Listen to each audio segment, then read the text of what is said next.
اعوذ باللہ من الشیطان الرجیم، بسم اللہ الرحمن الرحیم۔ السلام علیکم جماعت نام اردو بورڈ پیپرز۔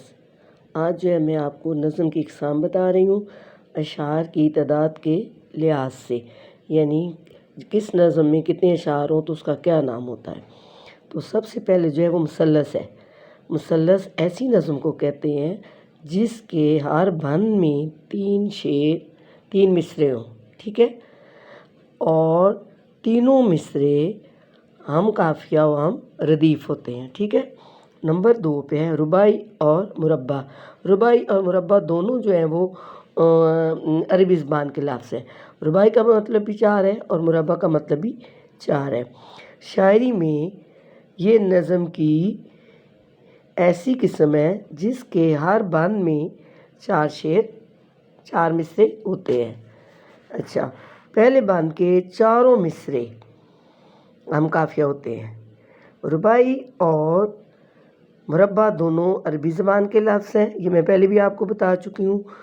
اور اس کے بعد جو نمبر 3 پہ ہے وہ ہے مخمس۔ مخمس بھی عربی زبان کا لفظ ہے۔ مخمس کے لفظی جو معنی ہیں وہ 5 کے ہیں، ٹھیک ہے۔ اردو شاعری میں مخمس اس نظم کو کہتے ہیں جس کے ہر بند میں 5 مصرے ہوں، جس میں چار پہلے والے جو مصرے ہوتے ہیں وہ ہم قافیہ ہوتے ہیں، اور جو 5واں مصرع ہوتا ہے وہ پہلے والے 4 مصروں سے الگ ہوتا ہے، اس کا ردیف اور قافیہ الگ ہوتا ہے۔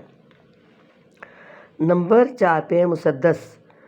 مسدس کا مطلب ہے 6 مصروں والی نظم، ایسی نظم جس کے ہر بند میں 6 مصرے ہوں، ٹھیک ہے، مسدس کہلاتی ہے۔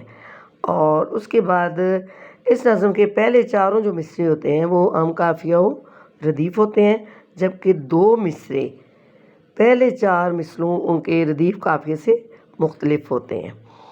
اور اس کے بعد اشعار کی تعداد کے لحاظ سے نظم کی اور بھی بہت سی اقسام ہیں، مگر زیادہ تر نظمیں جو ہے مسدس، مخمس اور رباعی میں ہی لکھی گئی ہیں۔